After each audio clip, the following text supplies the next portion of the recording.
Samantala, presyo at supply ng iba't ibang bulaklak sa Dagupan City alamin 2 linggo bago ang undas. May live report si Jasmine Gabriel Galban. Jasmine?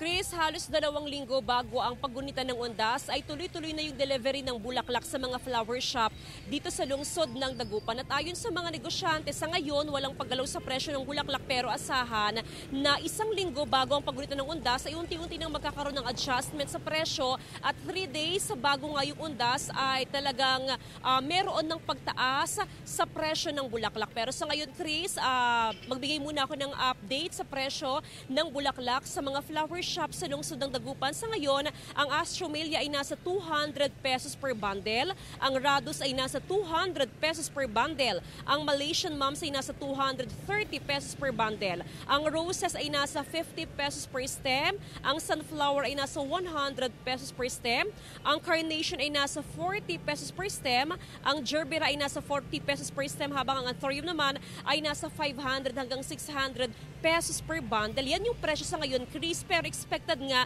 na by next week ay unti-unti na yan natataas at 3 days before ng undas ay posibleng dumoble pa yung presyo. Ayon naman sa mga negosyante, Chris, walang problema sa supply pero syempre nagkakaroon ng pagtaas dahil nga doon sa demands na kung saan ay tumataas. Pero don't worry para doon sa mga medyo kapusang budget dahil ayon sa mga negosyante ay meron naman yung mga nakabasket na mabibili sa halagang 100 pesos pataas. So sa ngayon, Chris, ay stable yung presyo, walang paggalaw sa presyo. Pero expected, Chris, na by next week ay magkakaroon na rin ng mga maagang mga orders ng bulaklak o yung mga advanced order ng mga bulaklak na gagamitin syempre para sa paggunita ng undas. By next week din, Chris, inaasahan na daily na yung delivery ng bulaklak compared this week na nasa 4 times a week pa lamang.